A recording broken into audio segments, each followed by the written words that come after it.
Welcome back, everybody, to another day, but not just any day, Independence Day, Merrick B Day, Eve. And of course, we'll be off tomorrow. So today is the big celebration. How are we going to celebrate it? Just talking about news stories like every day, but we're going to have a little extra America spice in it, is my hope. I'm so glad that you're joining us. Hopefully you're off of work today. We were just discussing, we didn't even realize that Friday was a holiday, and you know that we, other than very limited ones, usually don't take off public holidays because our favorite way to feel festive and celebratory is to be with you. Stop it. Now, my 4th of July weekend was almost ruined by chopping off my finger. Luckily, it is not chopped off. It is very much on my hand still. But I was chopping a lime. And let's just say that I'm not great at chopping things, I've now learned, because I put a half of a lime sideways and tried to cut it as opposed to just laying it down on its flat side and cutting it. Don't make fun of me. Yesterday on the bonus show, we talked about the word caulk, meaning the substance that you put to sort of jam up. What's the best description of it? To like jam up a space? That sounds completely wrong. No, I'm saying like the stuff you put in a leaky bathtub or in between a little wall slit where you have to fill in. Like Kayla. a crack filler? Crack filler. Yeah. Right? CAULK. And we checked on the disc, right? C-A, yeah. And we checked on the Discord, and people were making fun of me saying, wow, Luke was in his 20s is in his 20s and he's finding out for the first time that word sounds like a different word. So it's a very appropriate word referring to like a thing you use for repairs, but it also sounds like, something different. And so friend of the show, David Pack, made a hilarious video where he played on those words, and like a child, I thought it was hilarious. And apparently some of the audience thought that I was a basic bitch for thinking it was hilarious. And I'm still a little bitter about that. And so I'm sure, Jaden, quickly tell them how they can join our Discord, because it's like a fun little hangout now. Just hop in the description. It's in the description. Everyone's chatting in there. It's so fun. It's because you all get to chat live on the show if you're watching on YouTube. But then it goes away, and then you can't chat anymore with your fellow viewers. This is a way where you can kind of build those connections and community about the show and other thing. A lot of discussions of pets. What's up? And also, because YouTube notifications fail us often, Cole set up the live stream will get announced automatically in the Discord, so you'll never miss it. That's good, yes, because we're a little bit all over the place when we go live, which I'm going to mention in a second here. We have a great show ahead of us. I'll explain that in a second. Stick with me. Just a lot of housekeeping items. But what I was going to say was, join the Discord. Sometimes people make fun of me there. That's fine. That's fine. I know I'm going to get mocked for not knowing how to cut a lime, and instead cutting my finger. And it was scary. As it was going down, it sort of happened in slow motion. We were having a little social gathering, a little going away party for one of our beloved. And as I was slicing, I could see it slipping down the lime, hitting my finger, blood splurting. It didn't splurt, but I knew it was about to splurt. And as it was happening, a sort of slow motion montage started playing in my head. You know, people say before you die, your life flashes before your eyes. It was kind of like the life of my middle finger was this finger flashing before my eyes.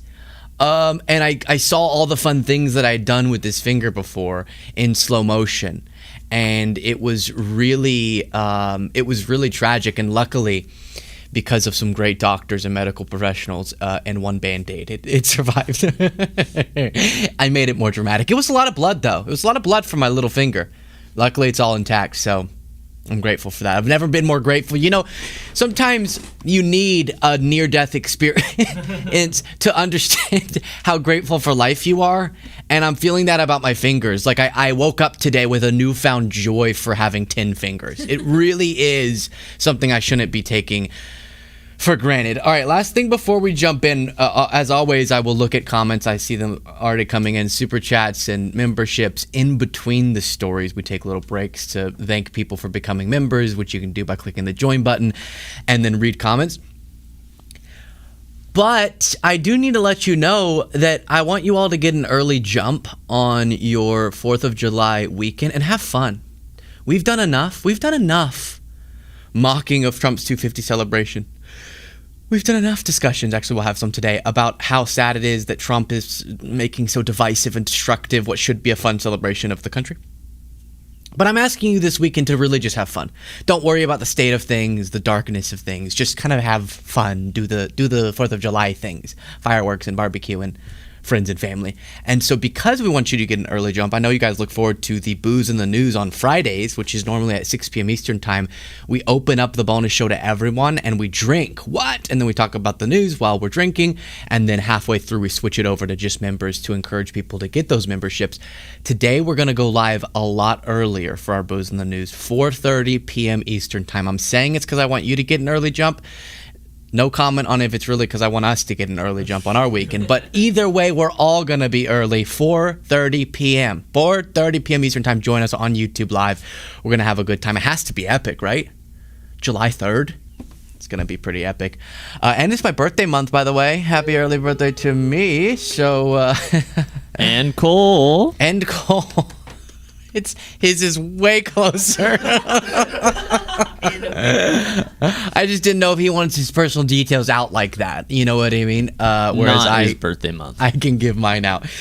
Okay, so we have one special birthday this month. This guy. Cole's like, yours is at the end of the month. Mine's actually coming up. Okay, well, today on the show, so much to get into. I'm actually hyped, really, really hyped for today's story. Starting with Fox News is reacting to Mamdani in a way that almost makes me think they're suffering more from Mamdani derangement syndrome than they did Obama derangement syndrome. Like they're more silly goose in trying to construct outrage around New York Mayor Zohran Mamdani than even they were about Obama. And I thought Obama had hit the peak with the tan suit and the way he would eat things and whatever it was, they would find reasons to be outraged. They're doing that with Mamdani, maybe even more severely. Trump did an interview with CNBC host Joe Kernan, who you all know is not the worst guy on TV. He's not, but he's definitely the most irritating to me. And he's not like the most extreme. He's probably a center-right Republican. But the nervousness that he brings asking any critical questions of Republicans makes me so irritated because I know he knows better. Marjorie Taylor Greene gets very upset when Chris Cuomo tries to challenge her on her past destructive views, and not even challenge her on those views, but challenge her to explain if those views have changed, because she entered politics as one of the most extreme and radical and weaponized figures. It's weird for you to flip over to, and now I want to unite and we need to stop the toxicity without contending with what role you played in it. And she doesn't like doing that, which makes me sad. Mitch McConnell, this is a very sad and bizarre. I'm not a pedophile.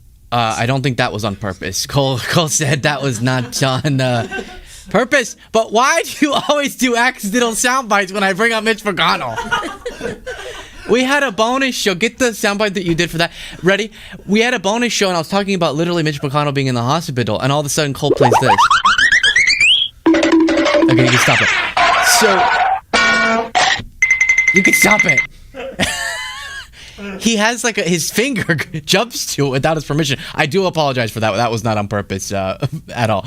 But we will get into what's going on with him. It's pretty scary and sad, but also disrespectful how this has been handled, I would say, to his constituents and the American people. And we need leaders to stop thinking that being in office is for them, but for their constituents. Caroline Leavitt accidentally slips up and reveals her resentment towards anyone, her disgust towards anyone who dares to complain about the economic conditions, and more. A lot. So much. I'm so excited. Let's waste no time. Let's get into it. I just wasted so much time, but no more. Now this. I don't want to come off like I'm just a Mamdani fangirl or something, because I'm not. I remember when he was running, I had, this old statement he made has resurfaced. That doesn't look good. Is this policy thing actually going to be pragmatic? But then he got into office, and so far, he's been governing like a pretty darn good mayor. And it seems like New Yorkers like it. Approval rating looking good. and he's out there shoveling snow, and then they say he's doing communism. You're like, wait, point to the policy that's so extreme. Okay, maybe some rent freezes, but for a long time, different leaders have tried to use the power they have to regulate rent to get a political boost plus a policy achievement. So it's like, that surely can't be the reason for all of this right-wing outrage. And my point in that caveat is, please, if you find an area you want to criticize any of these leaders, including Mamdani, awesome.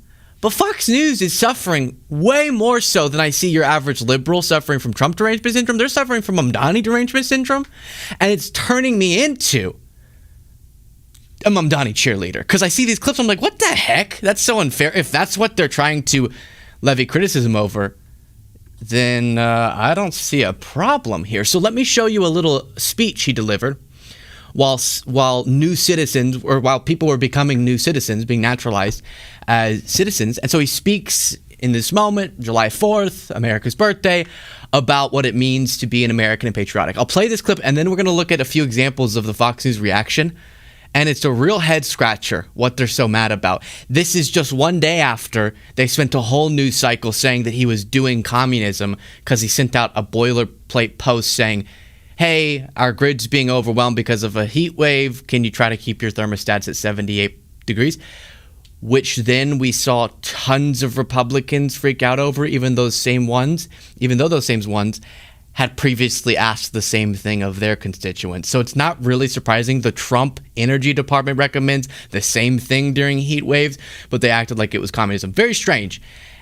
And now this tops that in terms of bizarreness of criticism, because I found nothing that was problematic about this statement. Let's listen first, and we'll look at the reaction. We are told that America is exceptional because we are richer, stronger, more powerful than everyone else. The truth, my friends, is that America is exceptional because here, nothing is fixed into place. The frontier may be closed, we may have walked on the moon, but the work of fulfilling the values first enshrined in the Declaration of Independence, that work endures, and it belongs to us all. It belongs to our newest Americans, those standing here with me today, all of whom were recently naturalized. Nearly a decade ago, I too felt what you feel, the joy of no longer being just a New Yorker, but an American too. You each hold a special power, the power to determine what America means. The powerful have always known their answer. America, in their view, is an arena of supremacy, where only a select few are allowed freedom, where not all are created equal. America, if you ask them, becomes less the more people it welcomes. America, they will tell you, belongs only to those with the right accent or the right shade of skin. The rest of us, they insist, should be grateful for merely being allowed to visit. How small they are, how weak, how unoriginal. At every moment in our past, those who led through exclusion and isolation have tried to win power and enrich themselves by turning us against one another. Division is the oldest trick in politics and the cheapest. But time and again, including 250 years ago, those forces of division have been vanquished by the forces of progress. So what was the problem? Zamdami. What was the problem? Was it just that it came out of the mouth of Zamdami?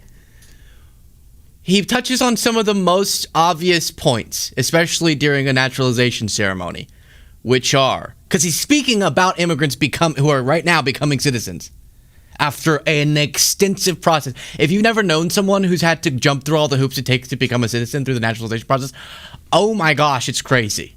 Hoop after hoop after hoop, decades sometimes for this process to come to a conclusion. So it's a huge achievement. I just popped out. I went like this. 3, 2, 1, zzz, out of my mom. And then they were like, citizen. These folks worked their tail off. You get this legal status, then you apply for this one, and then you do a test, and then you do that, and finally maybe you get a citizenship status. Like, that's work. I just popped out. And so he's touching on the beauty of that, the beauty of wanting to be an American so much you fight for it.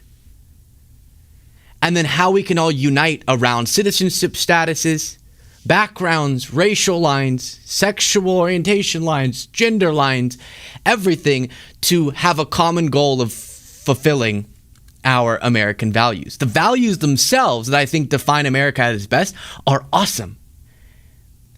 The story of us, as even Obama said in his presidential center opening, is a nation that started espousing values that could be incredible and creating a system that could be incredible, but immediately failing to uphold those over and over again. But the beauty of the experiment is that we're always striving to try to fulfill those principles more. And that's each of our duties as an American each generation. Awesome. Cool. What? And then he calls out the powerful. We just had a guy who has become a trillionaire who ran through the government and ripped away critical programs from people that literally will lead to their deaths. We have a president who's enriching himself because he thinks he deserves more. He deserves to benefit from America more than average Americans. He thinks he should be able to take away your health care while the wealthier get wealthy, or the wealthy get wealthier. Right? He's touching on, and then often the most powerful among us actually don't seem to think we are all in this project the same. I think that's totally boilerplate America. Not according to Fox News. Let's watch. Mali flag has everything to do with that and nothing to do with logistics. And this morning, many New Yorkers were outraged after Democratic Socialist Mayor Mamdani said this about America. America, in their view, is an arena of supremacy where only a select few are allowed freedom. We see the wealthiest. Why didn't you show any of the context of who he was talking about? Because then maybe you would, then maybe your audience would realize you were standing up for a tiny group of the wealthiest billionaires, which is who he was calling out. They cut it off. They think America, so that the audience would think he's talking about like MAGA or something. This country in the history of the world, one where children go to sleep hungry, while the world's first trillionaire hungers for more. We see monopolies that dominate every industry and oligarchs who buy elections. We see masked agents terrorizing our streets, eating food cooked by our undocumented neighbors before spiriting them away in unmarked vans. Division is the oldest trick in politics and the cheapest. But time and again, including 250 years ago, those forces of division have been vanquished by the forces of progress. 3, 2, cash. Trace, what a frankly disheartening at a minimum, but up to really horrifying commentary to make ahead of our nation's 250th Independence Day celebration. I wanted to play for you the part where they play the clips of Mamdani, so you know that I didn't just play you a select portion and then show you a reaction, but it was to a worse part. I showed you what they played. And she says, that's frankly horrifying. It's frankly horrifying that he would use the America 250 birthday and a naturalization ceremony to touch on how often the most powerful among us want us to be bickering over racial disputes, bickering over culture war gender issues, bickering over drag queens. If we can be down here yelling at each other over all of these divisions, we won't link arms, unite, and then have the power because of the numbers to do something really good for everyone. That's so true. And it's so American to be bucking up against the powerful, fighting for the masses' freedoms. That's our story. That's our founding story. And she says it's horrifying? Question mark. Then this. And what a shame, Kaylee, that it's the constituents, the public that has to remind our elected officials to be proud of your state and proud of your country, regardless of which party is in charge. That's right. And we need more John Fettermans calling out this socialism and fewer Mamdanis in elected office. That's the first time I had seen those comments when you played them, Emily. And it makes me angry. It makes me angry to see someone who took advantage of the American dream, who's a recipient of it. Mamdani and his family came to this country, and he is now mayor of the greatest city in our country, the biggest, the beacon of freedom. We have the Statue of Liberty right behind us. And the fact that the mayor of this city, where the Statue of Liberty stands, fails to understand liberty, fails to understand that this is a beacon of freedom, that when the world didn't have a place where you could celebrate being free from an autocrat Democrat or a king. The great founders of our country came together and in this grand experiment created the greatest. This is on the National Mall, Emily. I'm sorry to interrupt what I was saying, but they wanted us to point this out. And while we're talking about the National Mall, perfect segue here. On the National Mall is the America 250 marketplace, where you have all of these different states who have. Show us the video. Show us the mall. How many people?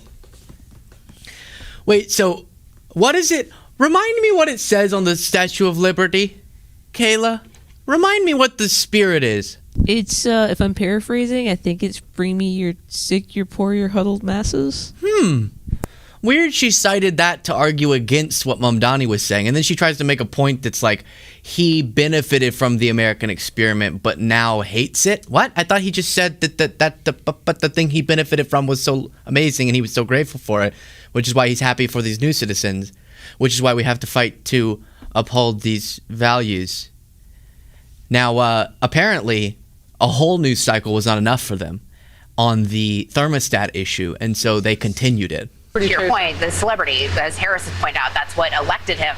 I say don't tread on me when it comes to the air conditioning. I'm at 70 degrees, so like come and get it, Mamdani. I'm not changing it. But that's how socialism works. It's socialism for thee, not for me. He gets to have his air conditioning at whatever temperature he wants. She said, my AC's at 70, come and take it.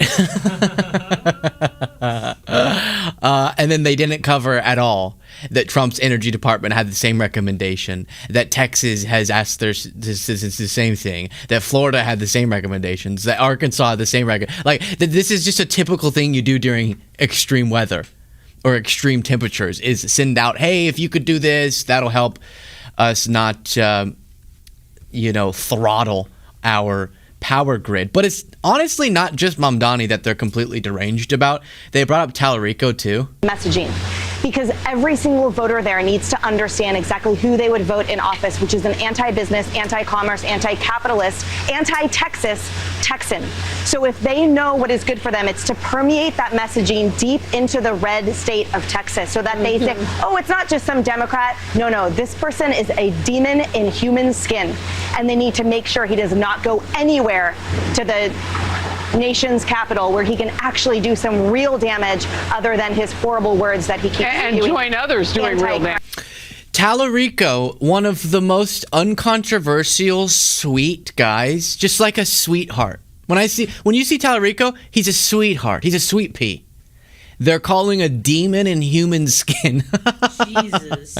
Paxton's this corrupt adulterer, freaky guy, and they're trying to advocate against his opponent by calling him, Tallarico, the demon in human skin. Kayla. Ken Paxton literally looks like his human skin suit is slipping off at all times, but they're going to say that about James Preacher Boy Tallarico. All right, sure.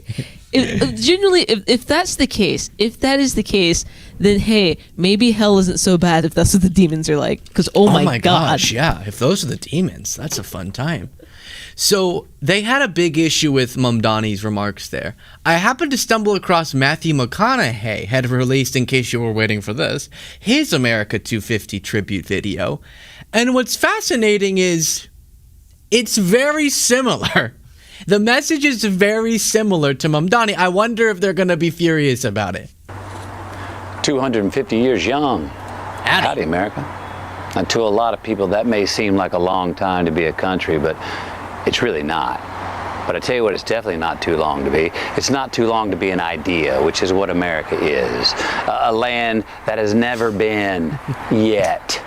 And that yet that we're seeking and chasing, that's the whole thing. It's a place we're never going to arrive at. And that's not failure because we won't. That's by design. And think about it, we didn't start this country on any kind of proof. We started it on a belief that was worth fighting for. A wager that was worth betting on. An act of faith that a self-governing people could be something worth being and becoming. And here we are 250 years later. The bet's still on the... His whole mannerism is so funny. 250 years, howdy. Didn't see you there. America's not physical, but conceptual. You can't eat it, but you can smell it. You understand? You ever had a pie sitting on the you ever had a pie sitting on the counter? But when you go reach for a slice, nothing in that's America. You probably don't know, but I've lived my life hot. It's a different life. Being hot and cool and suave. But he's saying the same thing, is he not? Do you think if Mamdani said, we are a nation that hasn't been yet, meaning the pillars that make the concept of America what it is actually haven't ever fully been built? I sound just like him. With the way I just said that, I just look less, I don't know, rizzy. Look, I like the... Howdy. Welcome to my backyard. I definitely don't live in a massive mansion. I just live on a ranch. Okay, no, being silly. So, but hey, I like him. He's fun. What is different from that? Do you think if Mamdani said that Vox would be like, that makes sense? No, they would go, you're saying we've never been great? You're saying we're never going to fully embody American values? It's the same thing. Anyone who has any realistic understanding of our history and hopefully our future knows that point and touches on that point in a moment like this.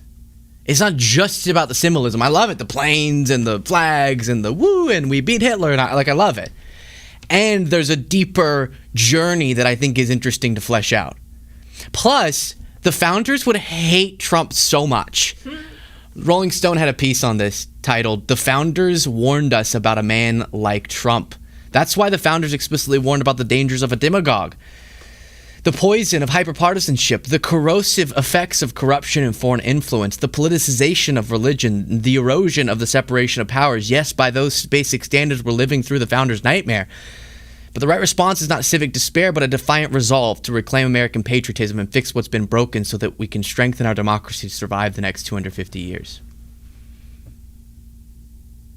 That's it.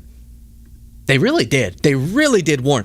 Now, if you think Mamdani having a naturalization ceremony and then talking about the ways in which we are great and the ways in which we have failed that should motivate us to want to better embody our best characteristics, if you think that's unpatriotic, what would be a July 4th pardoning of P. Diddy be?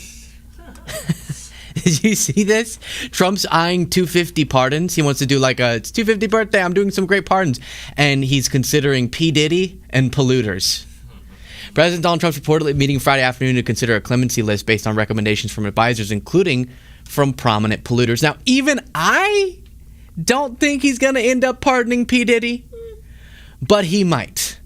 But he just might. And that would be, I think, a much less triumphant way to honor the 250 anniversary. Last thing on this semi-quincentennial B-Day, a lot of Americans don't know what the 250 stands for. And that concerns me a lot. So I don't say any of this to make fun of anybody, but I saw a bewildering poll as it was described in Mediaite from the Cato Institute, which is a right-wing org, but we'll see. And it was released just 2 days before the country's semi-quincentennial, or the 250 anniversary of the signing of the Declaration of Independence, which took place July 4, 1776. The poll of 2,000 Americans found almost 50%, 46% didn't know the meaning behind America 250. It's there in the name. What does America 250 mean? What are we celebrating with the 250? You gotta be able to guess that, and 43% can't even guess it. Is it 250 years since America? No, they go, I don't know. We saw that in the Man on the Street interviews we covered, where people were like, did we fight for our independence against, what was the country they said? Oh, God. It was like, I forget, but they said some random country. It's disturbing. It's disturbing. But that's okay. I'm not going to think about that. I'm just going to have fun. It's not even like they tried to do like a trick question and say like, oh, what's the semi-quincentennial? They literally said America 250. What is it? Are we getting a new $250 bill? Is it that? Like, what? Oh, my God. And by the way, I hate to do this because I don't want to trash my own generation. Gen Z, 61% couldn't answer the question of what America's 250 anniversary recognizes. Oh, so maybe the question wasn't, let's see, the question might not have been, okay, that makes me feel a little better. It wasn't what does America 250 stand for, but maybe what is the 250 anniversary like recognizing specifically? The signing of the Declaration of Independence. And some people might not know, is that marking when, you know, the Constitution was put in place, or where this all stands? So, okay, I feel a little bit better about that, but still. Independence Day is the other term for it, you know? Declaration of Independence. It's all right there. A lot of context clues. What did I think Hamilton was about? Just sort of a goofy guy. Sort of a goofy guy who loved rapping for some reason, and I don't know why. I have so many comments to get to, but this is the title story, our next story. So just get ready for that. This is the Trump interview segment that you see in the YouTube title, but we have a lot of audience feedback. Drizzler said, "Happy Friday, kids. I just finished a documentary about early onset Alzheimer's, so I'm in desperate need of some laughs today. Hope y'all have a fabulous 4th. Well, let's have some fun today then, huh? This is going to be a long show, I can tell. Casey said, "This is about to get out of control." Drizzador said, "Sometimes we all need some some CAULK in our cracks." It's just, how did I miss this for 23 years? The puns here, or the, it's more of a, what is it, a double entendre? The double entendres here are entendre-ing. N6 ECW said, "Right, that fills up the crack, all right." Casey said, "I drink pep. I'm buying pep shots for some B-Day." X2 Dawes said, a reminder from your friendly neighborhood paid paranoid scaremonger cybersecurity. Discord is a privacy and security nightmare. Be sure to use with caution. I can go into more detail on Discord sometime. Lol. That's just big tech in 2026, though. Thank you. Nope 47 Eek said, "Happy stay at home and comfort the dogs weekend. We create bombs in the sky and just expect dogs to chill. Luke, hope the new pup is good for you. My 3 dogs say hello to your 3 dogs." Aw, I know, I haven't seen how these dogs react to the fireworks. You're right that it's a nightmare for our pups.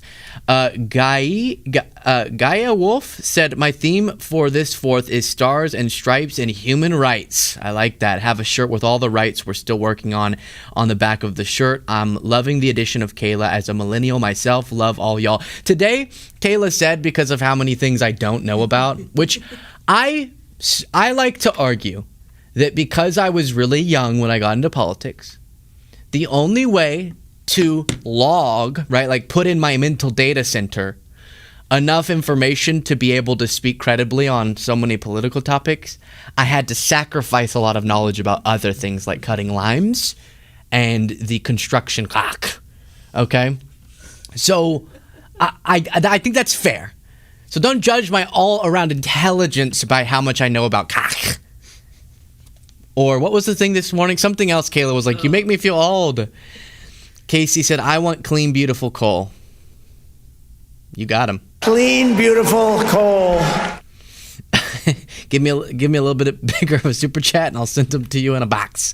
X2 Dawes said, "Good news, everyone. Had a bit of financial windfall in this economy, and I'm going to buy carbon credits for Luke so he can set that AC to whatever he wants." I kid. Gift memberships instead. Much love. That is awesome. 20 gifted memberships after that. So generous. Bobby Slack said, "Love you, Luke, Jaden, clean, beautiful, calm, beautiful Kayla. Love to all. Wishing you a happy, healthy, and safe 4th of July celebration." And then you have a Reese saying, "The lube industry might buy Diddy his pardon." Okay, yeah. There we go. Ding, ding, ding. You win. On the comments. I hate that we have to do this before America's birthday, but we do. We just need to get out of the way. Joe Kernan is the CNBC host who, while he's not the most extreme host, he's kind of center-right Republican, he is the most nervous, trembling, shaking host when he has to even sort of think about a possible challenge of MAGA. And I know you've been subjected to it too many times, but I think it serves to demonstrate a pattern for what is a very wacky interview we're going to get into and spend quite a lot of time on. I would encourage you to watch this segment all the way through. We'll get through the CNBC segment into Usha Vance's interview with Trump. Oh no. And somehow I'll fit into all of this a clip of Obama shooting a 3-point and Biden going on it once again. But speaking of favorite clips, before we get to the first clip of Joe Kernan, the CNBC host, asking Trump a question very nervously and stuttery because of his fear of challenging the powerful, which is supposed to be your whole job, this is not a one-off thing. Of course, this clip we've watched many times where he tries to ask Eric Trump about the Trump family corruption. This is today.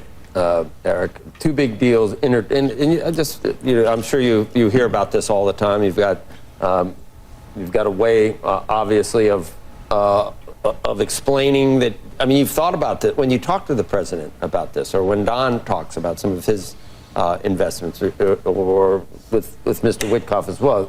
In this one, they're talking about the UAE investing some money.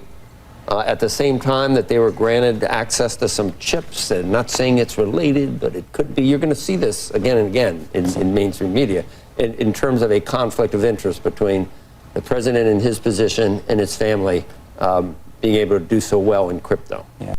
So we don't even need to hear Eric Trump's answer again, but I show you that because if with the son he can't have the gonads to say it with his chest, hey, your family got enriched and then you gave the country that enriched you a really big windfall with Trump's presidential power? That's terrible. Want to respond? Instead of being able to just clearly lay it out, he's like, they're saying it's so weird. It's like, they're saying it, not me, but like they're saying it, so do you want it? But I would. And I was curious, if that's how he acts with the son, how is he going to act when he sits down with the daddy? Because Joe acts like he's a nervous kid with his daddy. And watch this. This is brutal. One in AI. In the disclosure this week, the amount of money that you and the family made in crypto, it was an outsized number. I was just asking, were you know about the crypto ventures? So that was just something. By the way, I could know about it. Joe! The president of the United States set up a crypto company where he could shadily receive $1.4 billion and then do favors for the people who gave him that money. And your question was, what? You stopped sentences 3 times and restarted something else, and then he cuts you off and you go, yeah. Watch this one more time. And this isn't the only clip that Joe does this in. In AI. In the disclosure this week, the amount of money that you and the family made in crypto, it was an outsized number. I was just asking, were you know about the crypto? Were you know about? Were you, and then, like, literally his body is shaking while what were you know about? This? I'm so sorry. It's like his bosses are forcing him to ask one critical question, and he's like, "Would you know?" And got to get his balls back. I'm telling you. His number. I was just asking, were you know about the crypto ventures? So that was just something. By the way, I could know about it. I didn't. Right. I mean, there's nothing illegal. There's nothing wrong with it. I could know. There's a specific. I remember Title 18, Section 208 from Congress. You, the Vice President, and you do not have.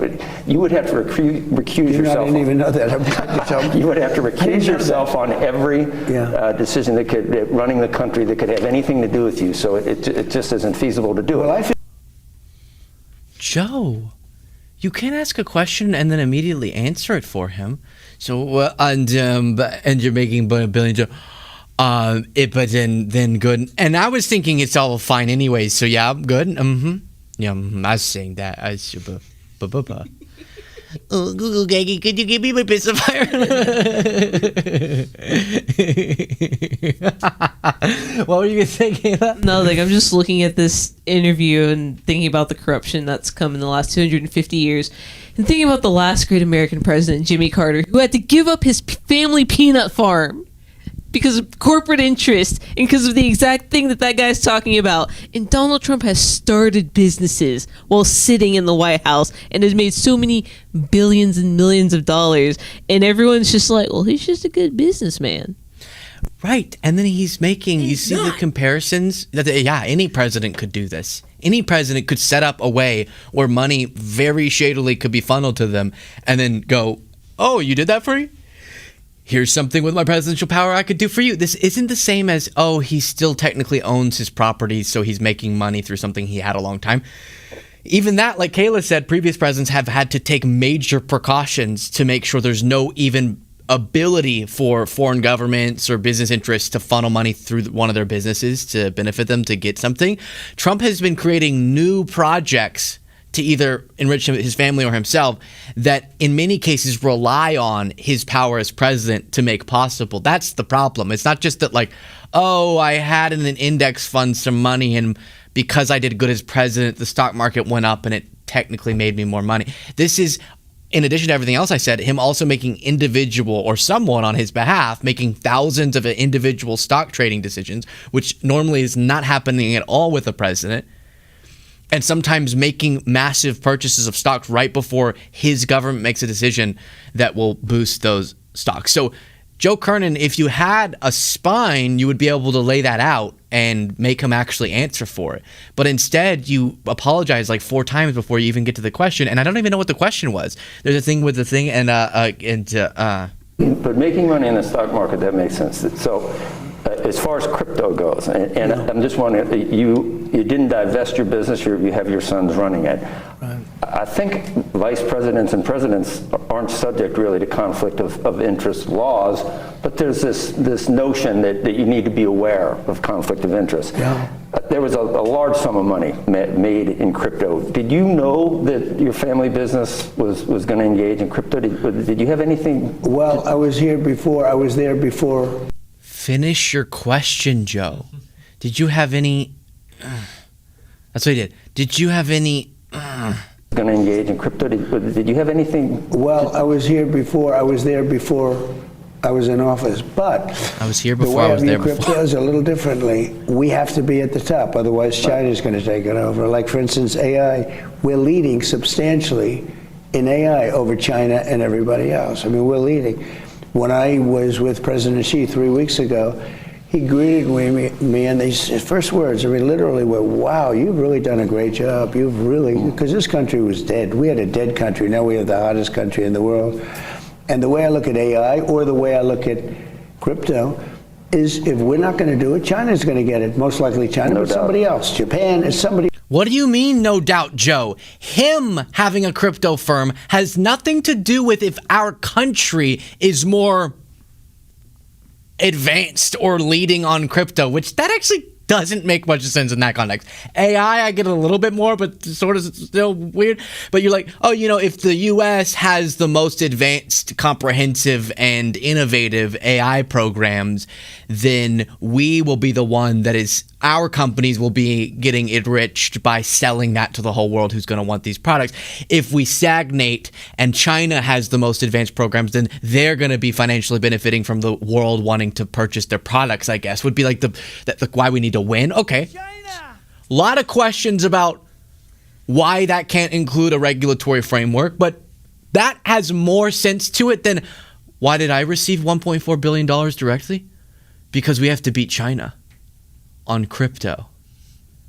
And Joe goes, absolutely. Also,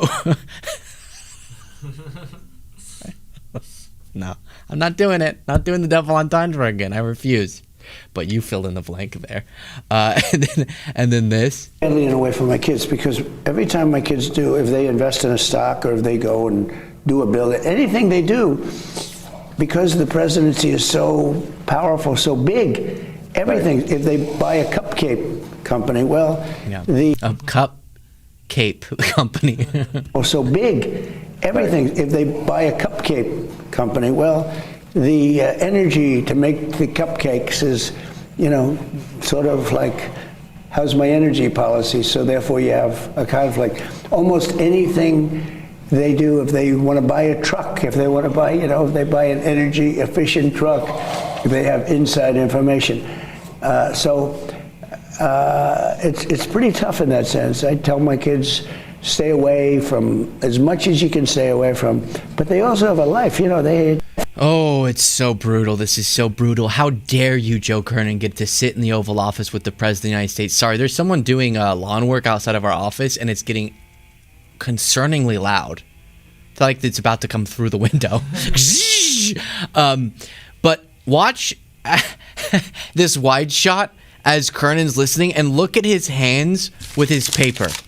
Okay? Watch this. Watch, wait. Oh, it cuts to Trump. It's going to cut back in a second. But you're sitting in the Oval Office with the President of the United States. You know there's no precedent. There is no previous example of a president enriching themselves this much. Watch, ready? Watch his hands. Oh, no. Oh, no. He's fidgeting. I don't know. I probably should say something, but I don't want to.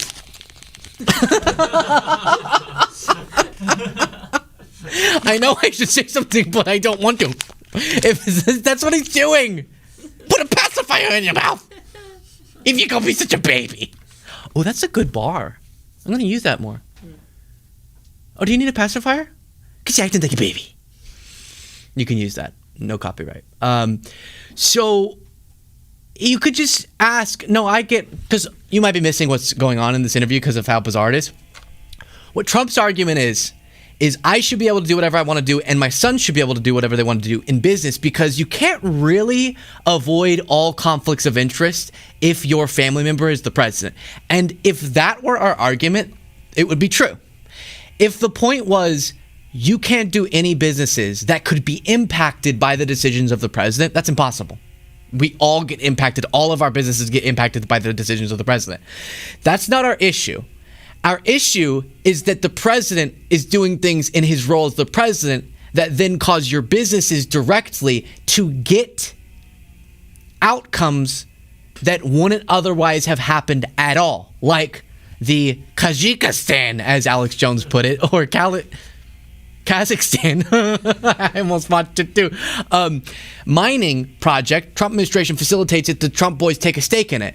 That's not they have a cupcake company and then the Trump energy policy impacts the cost of the cupcakes, and technically that then means there's a connection. No, this is a specific thing Trump did that then enriched his sons, or the UAE example trading on favors, or the Binance example trading on favors, or the crypto coin itself allowing for whoever to just pay directly Trump money.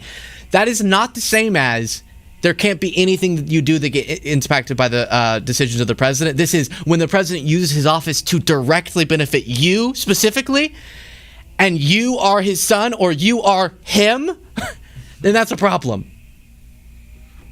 Example, the president's the highest paid person in government, and by some standards gets a lot of money. I'm the only president, they say, that's ever given up my salary. I gave up my salary. Right. I don't get a salary. I gave it up. And that's a lot of, by some standards, that's a lot of money. Can you put up the, I'm pretty sure the presidential salary is like $400,000 in a year. $400,000. Can you put up, Cole, maybe through ChatGPT or something, a bar graph that shows $400,000 on a bar graph compared to 2.4 billion to do 2.4 billion, and just do a bar graph. Send that to me whenever it's ready. We'll keep going through this interview because Trump wants us to give him credit, right? Trump wants us to give him credit for not accepting his presidential salary of $400,000 while he's using his presidency to make billions. And it works. Have you not heard? Have we not all heard in our personal life? People go, I just admire that Trump doesn't accept his presidential salary. Which many of the years he was president, he did accept. After promising he wouldn't. Imagine that. Imagine being so greedy, you accept a little peanut compared to the mountain of peanuts that you have over there or whatever. We're going to keep going through this interview, but we're going to circle back once Cole has this. And how a Jewish person can vote for a Democrat is beyond me. Well, let's because I've been the best president in the history of Israel And they acknowledge, and by the way, in Israel, I think I was at 99% or something, but. So, it's interesting. Obviously, anti-Semitism is used in a lot of contexts, many times correctly calling out anti-Semitism, sometimes calling out wrongly criticisms of the Israeli government and labeling it as anti-Semitism. I don't think people talk enough about how anti-Semitic it is that Trump always says that. That Trump always acts like you being Jewish means you have to support him because he supports Netanyahu. Like, you're saying that the identity of someone means that they have to be loyal to one government. That's an anti-Semitic trope coming from Trump. And that necessarily based on your ethnic or religious identity, that you have to love the extremely lunatic government in Israel at this point in time. That's outrageous. And then for him to say, I'm the best. It's like, I think if someone did a meme where they pretended like Trump said what I'm about to say, people would go, oh, that sounds like you're trying to say everything's about Israel, But he actually said, I'm the best president in the history of Israel. Like, wait, what? What about the country you're president of? I'm so popular in Israel. Well, that's not what you're supposed to be. Okay. Interesting. As he's throwing around like loyalty tests. Obviously, the you should get your head examined quote comes from him talking about Jewish people. That if you don't vote for him, you are mentally off in some way, is his argument. And of course, Jewish Americans vote for Democrats much more often than they vote for Republicans. So he's calling the majority of Jewish Americans mentally ill, essentially. You have to have your head examined. Because your Jewishness to Trump is defined by how much you support Trump through Netanyahu. Utterly insane. Utterly insane. Is it ready? It's ready. Okay, so let me remind you of this clip because I think you need to. You really need to soak this up. Example, the president's the highest paid person in government. And, by some standards, gets a lot of money. I'm the only president, they say, that's ever given up I gave up my salary. So you should be applauding Trump and going, he is so selfless for not accepting his presidential salary. Here's how much his salary would be as president versus how much he's made just in the first year and a half of his presidency. You see? You know what? No, I can't see the 400,000 because it's so tiny compared to the 2.4 billion. So, imagine you had a single grain of rice in the palm of your hand, and then imagine you went to the rice aisle at a Costco. That's kind of like the comparison. Yes, thank you. I didn't visualize it until you said that, and now I got it. Put that up one more time. If you ever, someone, full screen it for a second. Screenshot this, guys. Screenshot this, okay? Screenshot it. And then you can take it down now. When you hear one of your friends, I have extended family members and friends who have said, you're talking about money he's making in office, but he doesn't even accept his presidential salary. He's so focused on us. Show them that. Okay? That's all I'm saying. Just show them. See what they say. Usually they just go, but I put him in office to run America like a business. Okay. What does that mean? Run America like his business? Like turning America into his business for himself? Was that the point of this? Which is an insane thing to say because these people, working class people, when have they ever loved their boss? When have they ever been like, my boss is looking out for me, not you? When have they ever been like, oh man, the boss man's so nice. He gives us all the breaks we want and all the vacation, and he pays us enough to raise families, and I don't cry in my car in a Target 15 minutes a day before I go in because it's such a good work environment. All of these people do not have relationships, again, statistically, with their boss that would make them want to, that should put them on the side of someone who says they're going to run something like a corporation, which in America means bare bones and to the detriment of most people. I don't think that you get it, Kayla. I just don't think you get it because we need someone who can who can be a deal maker, like a businessman. You're not getting it. I think you're missing. It's funny you said that about me because we were at a party last night, and there's a big circle, and I was like, oh, that looks like a fun circle, and I walked up to it, and they jokingly went, everyone stopped talking. I was like, what were you talking about?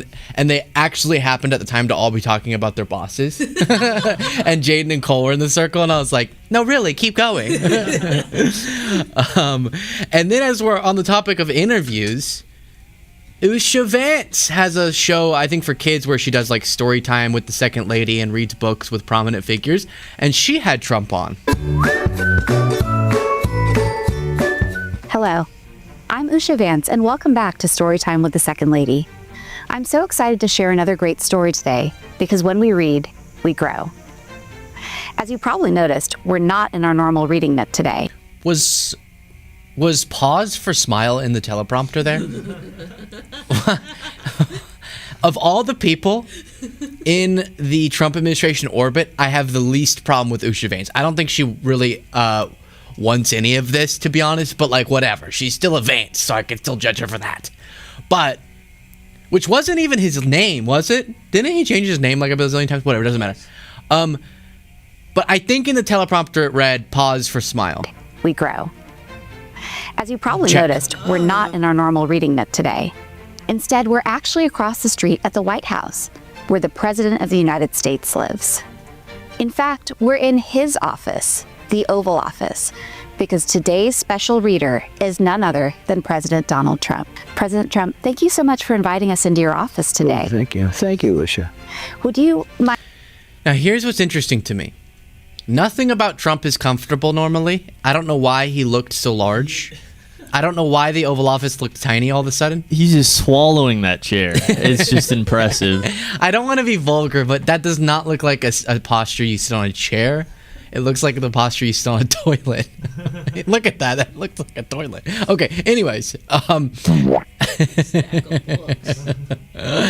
the only time he's ever had that many documents stacked up was in a bathroom with his classified documents.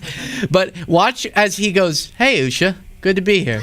Because today's special reader is none other than President Donald Trump. President Trump, thank you so much for inviting us into your office today. Oh, thank you. Thank you, Usha. Would you mind?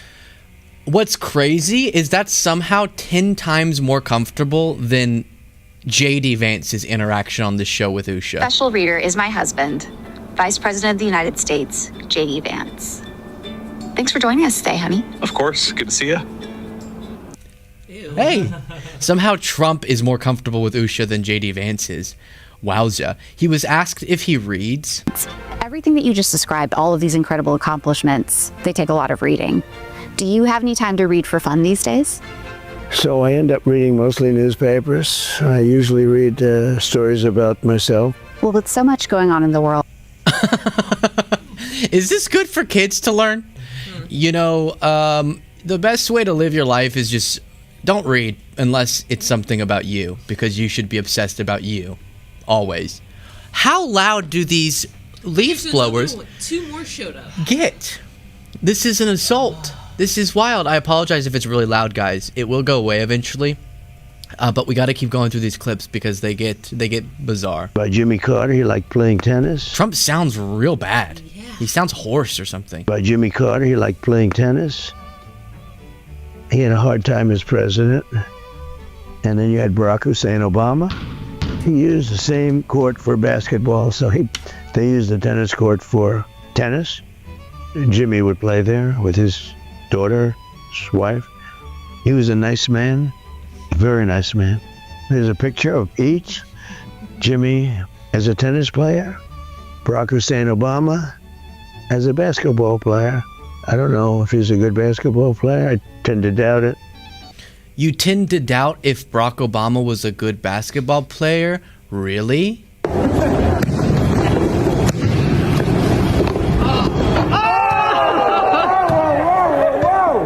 Now, you're probably wondering who's in the background going, whoa, whoa, whoa, whoa, whoa, whoa, whoa.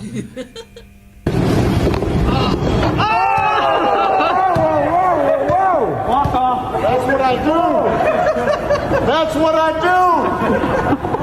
Whoa. All net. All net. Oh, net.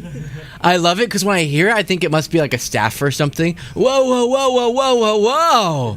Not the sitting president of the United States at the time. And then there's so much about this video I love, which is why we watch it so often. I love how during the pandemic, Obama's like taking it very seriously, precautions, social distancing, mask, everything. But then whenever he wants to say, that's what I do, he lowers his mask and just lets his particles go everywhere. That's what I do. Oh, no. All net. He leaves behind the sitting president of the United States. And then the funniest part I never noticed was this video was sourced from Biden for president.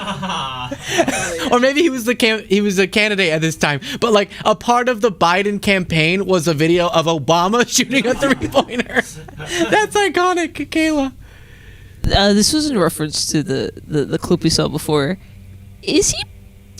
Is he paraphrasing a children's book and not reading? Because I don't think those were the words verbatim in that children's book. No, those were not.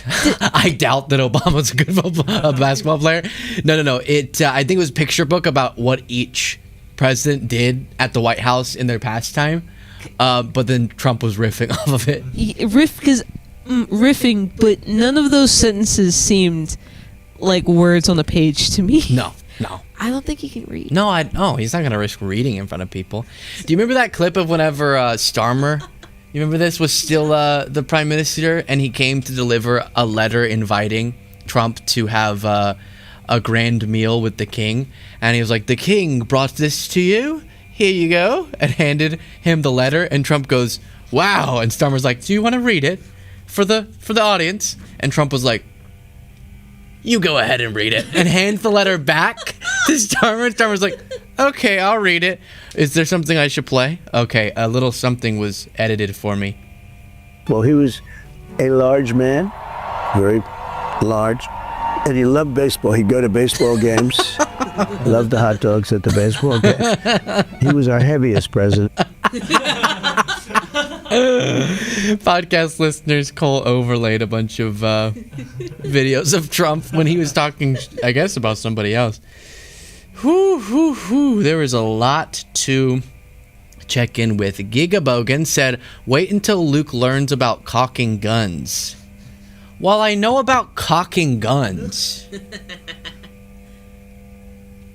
cocking. The cock comes out of like a gun. Yeah. No, you cock it. No, it's like a gun. It's like a gun. It squeezes out the cock. That's what I said. With the thing that goes out the gun. I should have waited for you to tell me. Wait, what? Isn't it cock? Like, cock your gun. Like, yeah. That's spelled the other way. So it is. Yeah. Cock. Okay. Thank you. But I'm not dumb. It is I cocked my gun. Pew pew. But there's I gotta get your mic. You gotta get your mic. But there is a caulk gun that the caulk goes into, so you can spread it. All right. I hope you all feel so smart. B. Gilly became a member by clicking the join button. Thank you so much. On the Trump corruption, you have Nancy saying Reagan had to go before Congress for permission to keep an Arab horse given to him by the Saudis. Exactly. And then you have Shade Dragon saying buy a cupcake company instead of making the company. He doesn't know how to create things. Then you have Casey saying APAC donation boom, JK don't hurt Lukey. Wait, what? What did I say that prompted that? Miss Penny Weiser said Hitler also gave up his salary, but only for the first year so he could advertise he gave up his salary. And again, that's just an interesting historical note. It just so happens the only other person I could think of that gave up their salary and bragged about it was this guy right there. So take that for what you will. Cock that into your gun. Out of your gun. Put that in your gun and cock it. All right, this one's an interesting one. I think one of the little thorns in my side about the Marjorie Greene transformation from extreme Trump loyalist to major Trump critic divisive figure to I want to unite us is that she doesn't seem willing to engage with her role in the toxic politics that she calls out now. And so while I don't care who you are, even as toxic as she's been, I still want to give you a thumbs up when you go, all right, Trump's actually a really destructive force. Not just in his policies getting us into war and all this, but how he speaks about people, how he threatens people, and the violent language and the divisive language. I want to give her a thumbs up on that. But she has to be willing to say, yeah, I've changed too. But she won't say that. She doesn't want to admit that she would have to have changed to be genuine about wanting to reduce the divisiveness. The only way that I can see you as authentic is if you authentically go through your own introspection. And she never wants to do that. Where Chris Cuomo, and I give him mad credit for this, didn't just bring her on his show to go, hey, call out Trump over the Epstein files. Good. I've heard her do that on a lot of shows. It's been good to see. Or, hey, call him out on a run. Good to see. But also wanted to get at, hey, have you done the work yourself to contend with why you were such a toxic and partisan and hateful figure and perpetuated a lot of dangerous conspiracy theories and lies and election denialism? And she rage quit over that question. Watch this. It's stunning. That's not what I do. I'll fight outside TV. I love to fight. I train in combatives twice every week. But this is a war of BS. What got it with me, with you early on, is that you were presented to me as a conspiracist. This is a QAnon person. This is she's with Alex Jones on Sandy Hook, and it was like that was the end of the analysis for me, because that guy is a scumbag. He made up a lie about a tragedy that ruined a community, and he did it for profit. And we know this because his lawyer admitted it in open court. So that's what did it for me with you. What did I have wrong? Well, I've been pretty much. Well, first, I want to say that's completely wrong about Sandy Hook. I would never call any school shooting say that it was not real. It absolutely was real. That's horrific. You didn't think Parkland was a false flag? No, I did not. And I'm on record over and over talking about it, how horrific it is. And so I'm not going to be put on trial by you right now for things that I never said, because then I would be seeing you as the same person I thought you were years ago. I'm just giving you a chance to clarify it for people. I don't need to clarify it. You're the only person that I'm having to clarify this with. As a matter of fact, I haven't had a conversation like this in quite a few years, to be honest with you, Chris. But I think you're doing this with me because this is the first time you're talking to me. So you think you have to do this with me. But I'll be very matter of fact with you. I support the Second Amendment all the way. As a woman, I own many guns because my life has been threatened so many times because of the nasty, harsh rhetoric that's been said about me, and the lies like calling me a conspiracy theorist, and the lies saying that I think school shootings aren't real. All of those things have brought really serious death threats on me and my family. And I believe 100% in my right to defend myself. And if that means I have to unload every single bullet in my magazine because someone is coming to try to kill me, I will absolutely do so. So I just want to be really clear about that. And the other thing is a lot of the conspiracy theories that I got so-called accused of, guess what? Many of them have turned out to be true. And so I can hang my hat on that. But as far as, differences of political opinions, here's the problem in our country. Politics is treated like a team sport. And I'm going to pause it there, and we have a lot more to look at from this interview. But I want to go through some of the points. I purposely didn't pause a million times, but there was so much I wanted to respond to there, so I jotted them down. And you might remember that we spent, was it like a month that we spent working on that, investigating Marjorie Greene years ago? And so I'm glad we did that, because we have compiled video evidence that she's lying there. And that's my point. If you want to create a better politics, if you want to create a better world, you got to start with yourself. There was a this buddy of mine who used to always say, start with the man in the mirror if you're going to make a change. He would always say.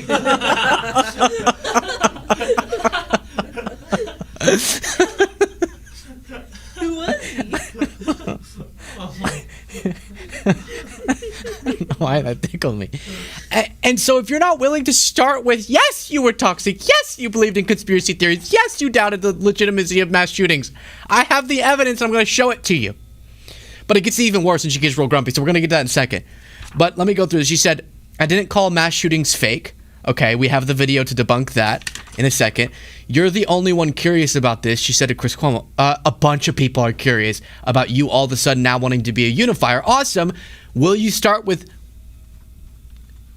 I guess the term is denouncing, or at least engaging with why you were spewing the stuff that you were spewing. You were one of the most divisive figures, hateful figures.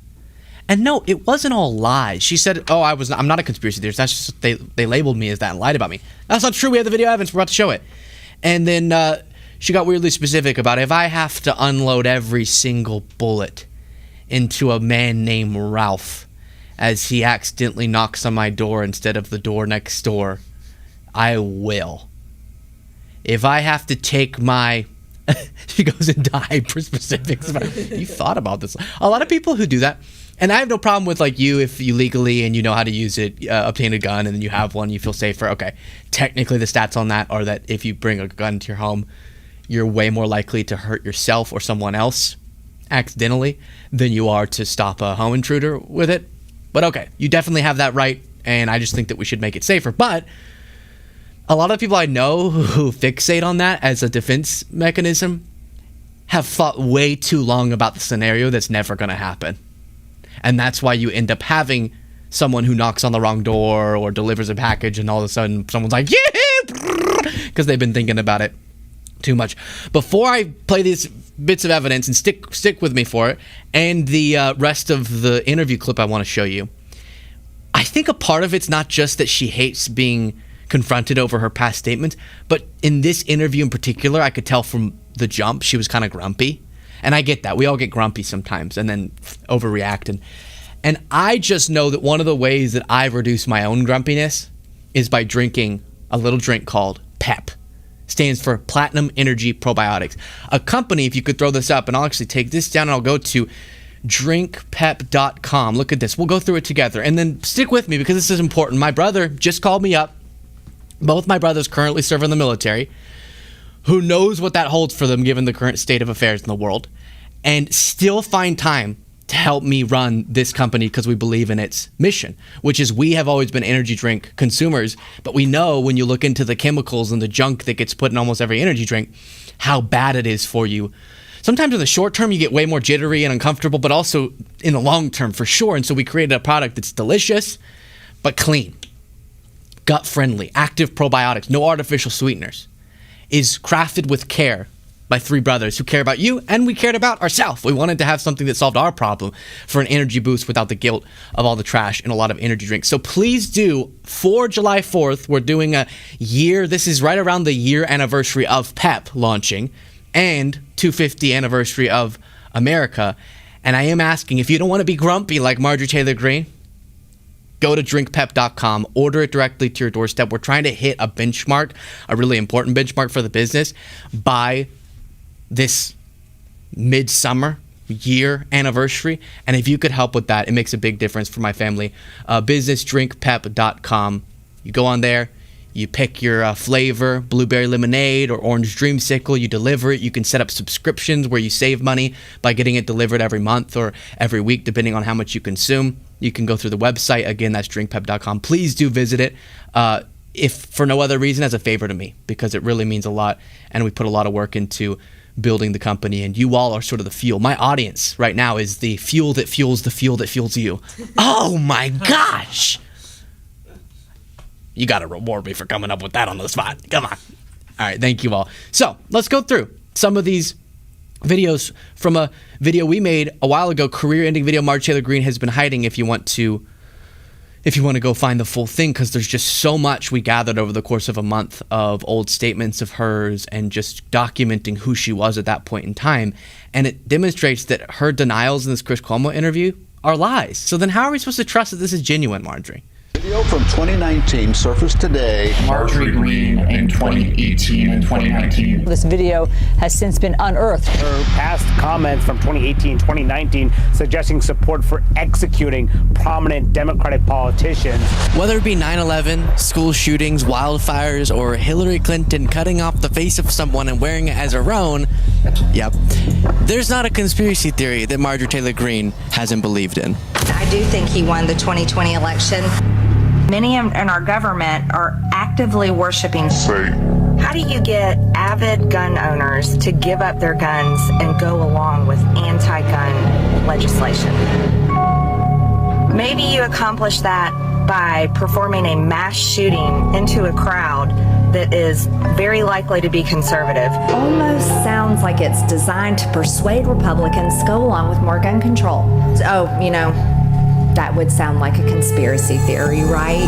Of course. This earth warming and carbon is actually healthy for us. It's odd, there's never any evidence shown for a plane in the Pentagon. One thing.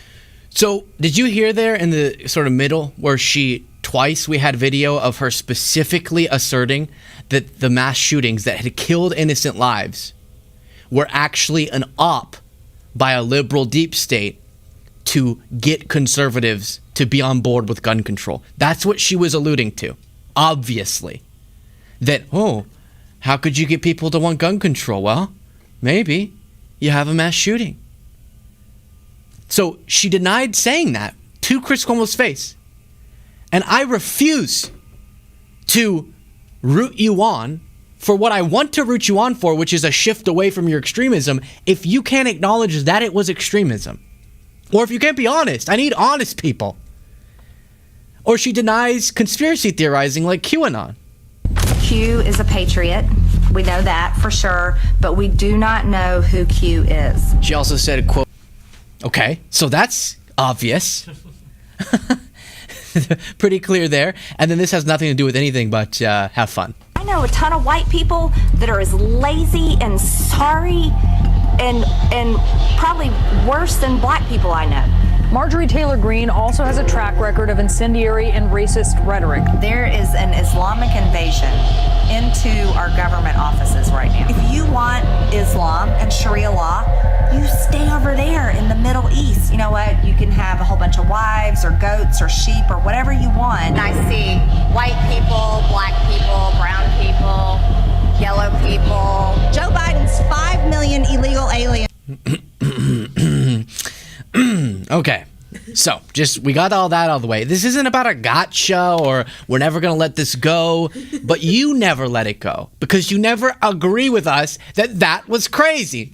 The last clips, okay, are a whole different question, but you're denying the specifics of the mass shooting conspiracies. We have the video. You're denying the specifics of being a QAnon believer. We have the video. You have to engage with that first. Man in the mirror. Come on, did you hear my whole thing? Before you can make a change for once in your life, right? And so back to the interview. Let's see. She gets irritated, but it's so obvious. Of course. A person of integrity is able to acknowledge whenever they failed to have integrity. It's not a team sport. And many Americans, as a matter of fact, most Americans I talk to are absolutely sick and tired and fed up with it. They're tired of the blue jerseys and the red jerseys because it's all a bunch of bullshit and it hasn't fixed anything in this country. So I bet you and I can agree on that. But if we have to walk down the entire road of Marjorie Taylor Greene's history, because I could pull out garbage I've heard about you and pull it up and say, well, what about you, Chris? Then I don't think we're doing anything productive here today. Now, if you want to have an interview about things that are current and ask me legitimate questions instead of trying to run me back down the trail of you said this or you said that, then I don't want to do this at all today. But I will have an engaging, productive conversation with you if you are willing to do that. I get it. You just little context. We didn't need the context. Well, but my audience. No. No, your audience didn't need it. No, your audience didn't need it. I've been on your network. You got to trust me on this. I don't believe you because I walk around in my own skin every fucking day, and I have not had to have this type of interview. I understand in that. years. I understand. I'm just telling you that. No, I think you maybe understand it now because I had to tell you this. No, but look, Marjorie, I get a lot of the same. Chris is being so nice. He's being so nice. She's like, I have things I could dig up and bring up about you. Like how you shave your chest so it glistens whenever you put Vaseline on it when you flex. True, he does that, which is awesome because he looks awesome. Don't put this up. Chris, this is just for sort of America 250, just a little bit of enjoyment. Let's see. I mean, maybe we just put shirtless. I don't know if that's necessary, but I think we might as well just go ahead and do this. Yeah, like this, you know? We don't need even the head. Why is my computer not scrolling? Oh, there we go. Like, that's just, it's not, we could bring this up. You know, Chris, I remember he did an interview with Colbert, and Colbert was like, do you shave your chest? And he was like, no, I don't. And then at the end of the interview, he unbuttoned and showed that he had hair growing because he had it shaved. And I was like, oh, you do. You wax your chest. So I could bring up that, Marjorie says, but I don't. No, of course you could bring up Chris helping his brother and all that, fine. But if Chris were the one being interviewed, he probably would be not insulted if you did want to relitigate those things. But Chris has answered for those things a million times. Marjorie doesn't. I've seen a bunch of interviews with her. People go, wow, you're shifting a lot. He's being real nice. And he's saying, but I would like to know if you went on a journey with yourself before wanting to take the country on a journey to improvement. maybe understand it now because I had to tell you this. No, but look, Marjorie, I get a lot of the same things that you're talking about. You know what I mean? I'm a little bit of a hybrid in this. You know, I've been okay. I've had a lot of people say a lot of things. You should know not to do it to other people. But How about that? But I'm not doing it. I didn't accuse you. Yeah, you know, you have done it. Yes, you have. No, you have I'm done not. It. I'm you asking you to clarify. All right, anyway, look, I get why you're sensitive about it. I don't need to clarify. I don't need to clarify lies about me. I get it. That's it. I get it. I get it. So let me ask you this, because this was the point of it. The change. You say, I didn't change. Trump changed, not me. Is that entirely true to you? Yes, and I think it's true to many of the people that voted for him. See, she says, I won't answer for lies. I had video to show you. It's not lies.